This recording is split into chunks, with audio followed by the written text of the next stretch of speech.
नमस्कार साथियों, स्वागत है आपका अपने YouTube चैनल पर। तत्पुरुष समास प्रकरण अपने प्रक्रियाधीन था, उसी प्रकरण को आगे बढ़ाते हुए हम आज तत्पुरुष समास में ही समानाधिकरण तत्पुरुष समास में प्रवेश करते हैं। समानाधिकरण व्यतिकरण तत्पुरुष समास के बारे में हमने पूर्व वीडियो तक अध्ययन किया था। अब अपन आते हैं समानाधिकरण में। समानाधिकरण का मतलब है जहाँ पर दोनों पदों में विभक्तियाँ समान हो, वहाँ समानाधिकरण समास होता है, तत्पुरुष समास कहेंगे उसको। अब समानाधिकरण तत्पुरुष समास में देखिए मुख्य रूप से एक तो आता है द्विगु समास, द्विगु समास, फिर आता है कर्मधारय। तो हम पहले एक तो सबसे पहले अपन लेते हैं द्विगु समास।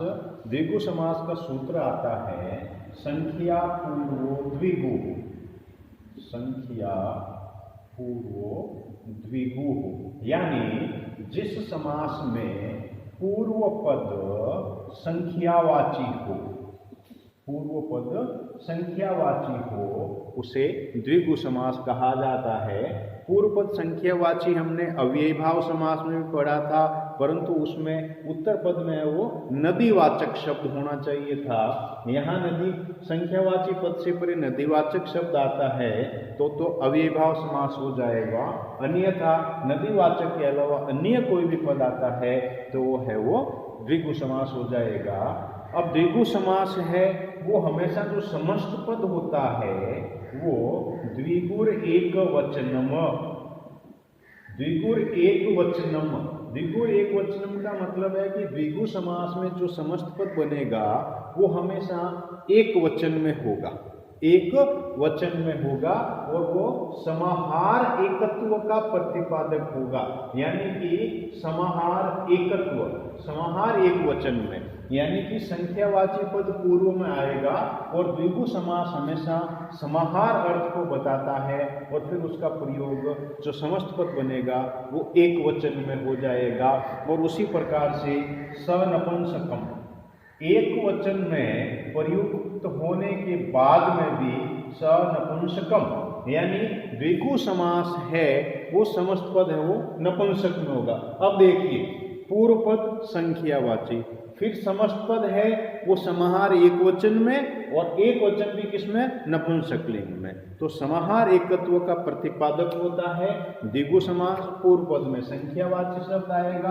अब देखिए अपने इसके उदाहरण करते हैं। तो पंचानाम, पंचानाम, पंचानाम गवाम समाहार, पंचानाम गवाम समाहार। अब इसमें देखिए दो पद आ रहे हैं, पंचानाम और एक गवाम। पूर्व पद संख्यावाची पद है और संख्या बता रहा, उत्तर में जो संज्ञा पद आ रहा है उनकी संख्या बता रहा है, समाहार अर्थ को बता रहा है। इसमें देखिए मूल पद आता है पूर्व पद का पंचन और इसमें आता है गो। विभक्तियों का लोप हो जाता है, विभक्तियां लिखे तो षष्ठी विभक्ति बहुवचन के रूप है, दोनों में समान विभक्तियां हैं, इसलिए समानाधिकरण हो गया। न लोप हो प्रातिपदिकांत से न का लोप हो जाता है। फिर अपने पास ये रूप रहता है पंच गो। अब एक सूत्र आता है इसमें देखिए गोर तदित लुकी ही, गोर तदित लुकी, ये शब्द है वो गो शब्द से परे टच प्रत्यय का विधान करता है। गो शब्द से परे टच प्रत्यय का विधान करता है। टच में च की हलंत्यम से इत संज्ञा हो जाएगी, ट की है वो चुटु सूत्र से इत संज्ञा होके इसमें शेष अ बचता है। तो पंच गो प्लस अ, फिर यहाँ एचो अयवायाव से अयादि संधि हो जाएगी, तो अपने पास ये रूप बनेगा पंचगव। अब अपने पास पंचगव बन गया, अब इसको समाहार अर्थ में एकत्व और नपुंसक में प्रयोग करेंगे तो पंचगव। तो अपने पास समस्त पद क्या बन जाएगा, पंचानाम गवाम समाहार इति पंचगवम। तो यहाँ पर टच प्रत्यय का प्रयोग होने के बाद में ये समस्त पद बन जाएगा पंचानाम गवाम समाहार इति पंचगवम।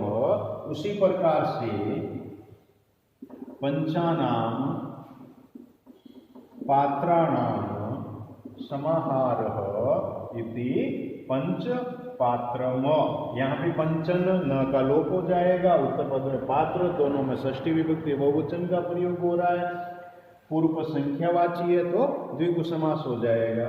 उसी प्रकार से त्रयाणाम भुवनानाम, त्रयाणाम भुवनानाम समाहारः, मूल पद त्रि और इधर मूल पद भुवन, नपुंसक में हो जाएगा त्रिभुवनम।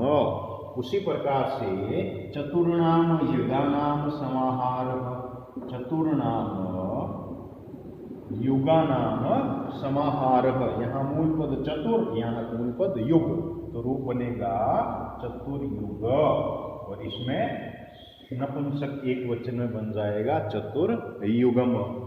उसी प्रकार से पंचानाम कुमारीणाम समाहारः, तो पंच कुमारी, पंच न मूल पद है और इधर न का लोप हो गया, इधर मूल पद है कुमारी। अब देखिए अपन ने अव्ययभाव समास जब अपन ने किया था तो नपुंसक है तो ह्रस्व नपुंसके प्रातिपदिकस्य, नपुंसक बनाएंगे इसको तो नपुंसक में अंत में यदि दीर्घ वर्ण आ रहा तो उसको ह्रस्व नपुंसके प्रातिपदिकस्य सूत्र से है वो इसको ह्रस्व कर देंगे, तो ह्रस्व करेंगे तो अपने पास ये रूप बन जाएगा पंचकुमारी। तो इस प्रकार से पंचानाम कुमारीणाम समाहार इति पंचकुमारी, तो ये द्विगु समास हो जाएगा। ये पूर्व पद है वो संख्यावाची होना चाहिए। अब आते हैं अपन समानाधिकरण में ही, देखिए कर्मधारय समास, कर्मधारय, कर्मधारय, कर्मधारय समास का सूत्र आता विशेषण विशेषण बहुलम, विशेषणम विशेष्येण बहुलम, यानी यहां पर देखिए जहां पर पूर्व पद वो विशेषण हो और उत्तर पद हो विशेष्य, पूर्व पद विशेषण और उत्तर पद विशेष्य हो, वहां पर है वो कर्मधारय तत्पुरुष समास हो जाता है। संज्ञा पद जो उत्तर पद में आएगा उसकी विशेषता बताने वाला शब्द विशेषण कहलाएगा और जिसकी विशेषता बताई जाए वो विशेष्य कहलाएगा। भेदक भेद्य भी कह सकते हैं अपन। तो जहां पूर्व पद विशेषण हो और उत्तर पद विशेष्य हो वहां कर्मधारय तत्पुरुष समास हो जाता है।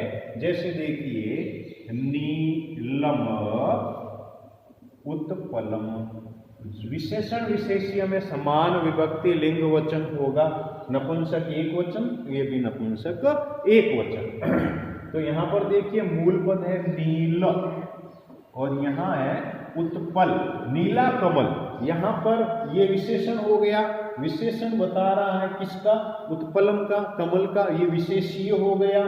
तो अब यहां पर मूल पद नील, यहां उत्पल, आद गुण सूत्र से यहाँ गुण संधि हो जाएगी तो अपने पास रूप बनेगा नीलोत्पल। अब उत्तर पद किस में है, नपुंसक में है, नपुंसक एक वचन में है तो समस्त पद नपुंसक एक वचन में, क्योंकि तत्पुरुष समास में उत्तर पद के अनुसार ही समस्त पद का निर्माण होगा। अब देखिए यहाँ पर कई बार समास विग्रह में सर्वनाम शब्दों का प्रयोग हो सकता है, जैसे नीलम तद उत्पलम, यहाँ तद शब्द का भी प्रयोग हो सकता है। तो कई बार ये होता है कि समास विग्रह में इसके समान ही जो सर्वनाम शब्द आते हैं उनका प्रयोग हो सकता है। जैसे पुण्यम, पुण्यम तच्च तीर्थम, पुण्यम तच्च तीर्थम, पुण्यम च तत् तीर्थम या पुण्यम तत् च तीर्थम। तो यहाँ देखिए पुण्य तीर्थ, विशेषण ये हो गया, विशेष्य ये हो गया, तो यहाँ मूल पद आएगा पुण्य, यहाँ मूल पद हो गया तीर्थ, नपुंसकारा उत्तर पद तो पुण्य तीर्थम। उसी प्रकार से देखिए संतप्तम, संतप्तम, संतप्तम च तद अयः, गर्म लोहा, संतप्तम तपा हुआ, अयस, अयस यानी लोहा। तो यहाँ देखिए मूल पद हो गया यहाँ संतप्त और यहाँ मूल पद हो गया अयस, दीर्घ संधि हो जाएगी तो संतप्ताय और स को रू आदेश होके विसर्ग आदेश हो जाएगा, तो ये रूप बन जाएगा संतप्ताय, संतप्ताय, ये रूप बन जाएगा। उसी प्रकार से यदि अपन करें तो वृद्धश्च असौ व्याघ्रः इति वृद्ध व्याघ्रः, वृद्ध व्याघ्रः, वृद्धश्च असौ व्याघ्रः इति वृद्ध व्याघ्रः। निर्मलाश्च ते गुणाः, निर्मलाश्च ते गुणाः इति निर्मल गुणाः, बहुवचन में है वो, तो बहुवचन में समर्थ पद बन जाएगा निर्मल गुणाः, निर्मलास्ते गुणा इति निर्मल गुणाः। उसी प्रकार से सकलाश्च ता गुणाः, सकलास्ते गुणाः, सकलाश्च ते गुणाः इति सकल गुणाः, सकल गुणाः, सकल गुणाः। नवश्च असौ अवतारः, नवश्च असौ अवतारः, नवावतारः, नवावतारः, नव प्लस अवतार दीर्घ संधि होके नवावतारः। संतश्च ते पुरुषाः, संतश्च ते पुरुषाः,